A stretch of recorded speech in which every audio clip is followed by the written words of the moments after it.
so the purpose of our time together here is to empower you with a few simple things that are going to give you the courage and the confidence and the know-how to get started. Yeah. And so as we do that, I'm Karen Bijani. And I'm Renaud. And together we founded I Hope Ministries to inspire and empower everyday Christians with the courage, confidence, and know-how to go share your faith with someone of another faith and culture. And we've been doing that for over 9 years now. Yes. And so... Together, yes. For me, longer than that. Yeah, yeah. And so with that said, let's go ahead and we're going to start with one kind of big concern, and many of you already mentioned it as well, is that you're feeling uncertain, you're feeling hesitant, and one of the big, I think, felt things that holds us back from sharing our faith, and I know this through doing focus groups all summer long, is this word offend. We don't want to offend someone of another faith and culture, and I know I absolutely felt that same way. About 9 years ago, when the Lord was really stirring me to get more active at sharing my faith, and I thought about sharing my faith with someone of another faith or culture, and I was just so intimidated. I didn't want to offend. I felt like I needed to learn some things before I actually went out there and got started. And the thing about it is, I didn't know anyone of another faith and culture. So Renaud, you and I have talked a lot about this through the years, and I know you have just a really freeing, some really freeing things to share about this word offend. Yeah. And so I'd love for you to unpack that a little bit with our listeners today. Sure. Well, I would like to start with a story. Now, I'm going to share a story of myself as an immigrant coming here to the U.S. I came as an immigrant, international student, refugee, all at the same time. I see that Nadallah has joined us as well right now. So he came in as the same thing right now to Western nations. So hopefully through this story realize that this represents the vast majority of people, first generations that are coming here from anywhere else in the world that you might be seeing that are from another culture and so on. So this represents them. And so with that in mind, I want to share with you, and hopefully that will help you realize that you shouldn't really be worried about offending them, but I want to empower you today with to not worry about that and be able not to offend anybody. So, but let's start with this story. So realize that, when I came here, I was fleeing something. Now, for me, it was 10 years of persecution, lack of freedom, lack of human rights, little war.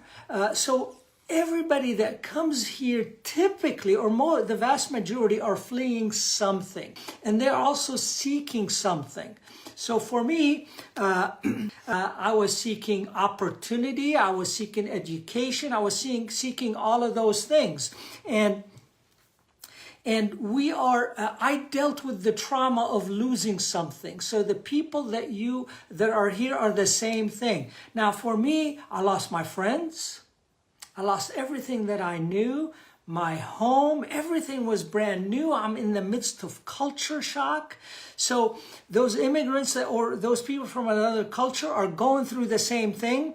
And so regardless of where they're at or where they came from, there's some commonalities out there. And here's the commonalities that I had, and just about every human being has, and that is, we want to be loved.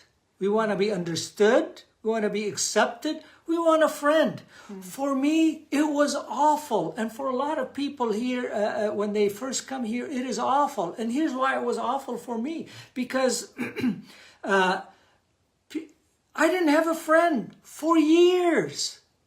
Our friend here, she's in chapter 2 of the book, Muslims, 5 Biblical Essentials, and I shared that she was here for 8 years.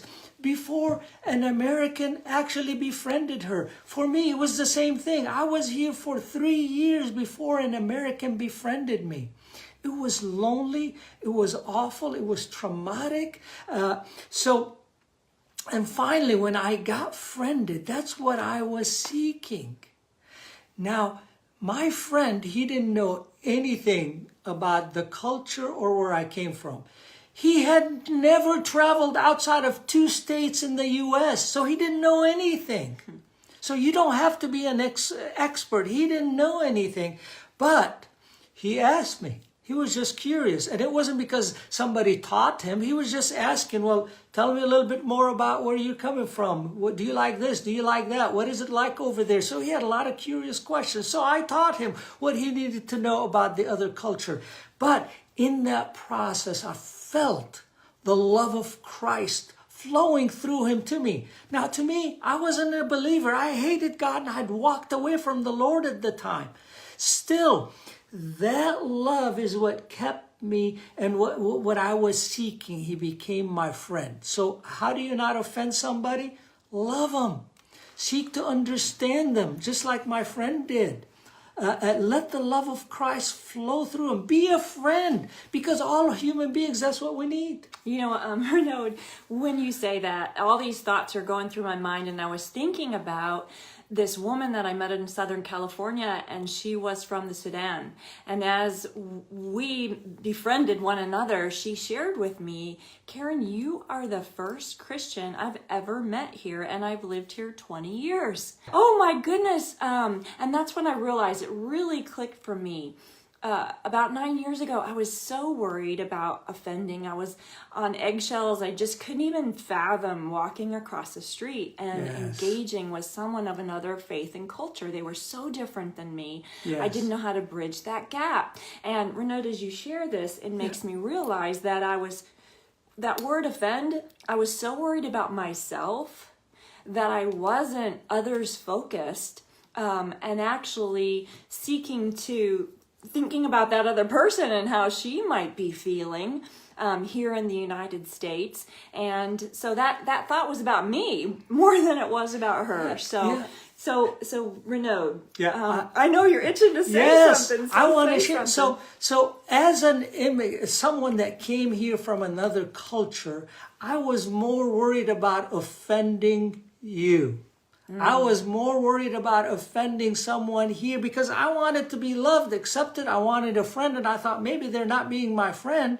And I didn't have a friend for years because I was being offensive to them. So the vast majority of people that come from another culture that are here, and I've been with thousands of them, folks, they're typically more worried about offending you at first.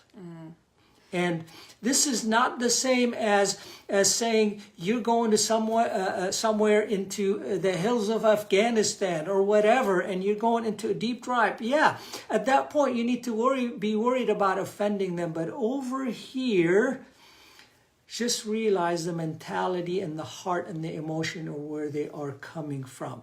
So I want to share about how not to offend anyhow. So this is how not to offend somebody. And let me share it through the context of a story. So Tess was worried about offending someone because she's never met a Muslim from another culture. And she was going through all of these things. She was learning.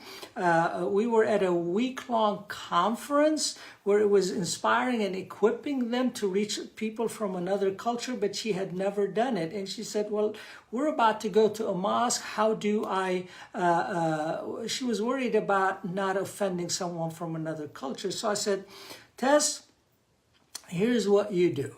And this is what I'm sharing with you. Is just say, hey, my friend, I really want to get to know you. Know where you're from and what you believe, but I'm worried that as your friend, I'm going to say or do something that is offensive to you. So if I do, this is what I'm asking you to do. Will you please forgive me when I say or do something that is offensive to you? Well, folks, when I've shared that, which again, I rarely felt the need to do that, but this is just for my American friends that are worried about offending somebody. When I've shared that or have seen them ask that question, the other people always said, well, of course I'm going to forgive you. And here's the second question you ask. All right, so with that in mind, when I offend you or do something or say something that's offensive to you, will you teach me more about your culture and what might be offensive and not offensive? And guess what? They've always said 100% of the time to me and everybody that we've taught through iHope. The answer is yes, of course they're going to teach you. So just like with my friend, he didn't know anything about my culture or where I came from or what I faced, but he asked me and I taught him. So I hope that frees you up. Yes, I pray, friends, that you don't accept the needless burden on your shoulders that Satan might have put on there, or that you need to know all of these things and that you need to worry about offending someone from another culture that is here. So remove that needless burden. And I hope this is empowering you to do that and embrace the fact that love covers a multitude of sins, as the Bible says. Yeah, all right. So if you're ready to take your learning on this topic deeper, there are all kinds of free resources on iHope's website that you can just tap into. So there is free online learning that you can take with a small group, your Bible study. There's videos and discussion questions that go right along with it. That's a great place to start. There are podcasts, and Renaud mentioned it earlier, there's a book, 5 Biblical Essentials Every Christian Should Know and Do. So get a copy of that yourself as well. And thanks everybody. We so appreciate you. Talk to you soon.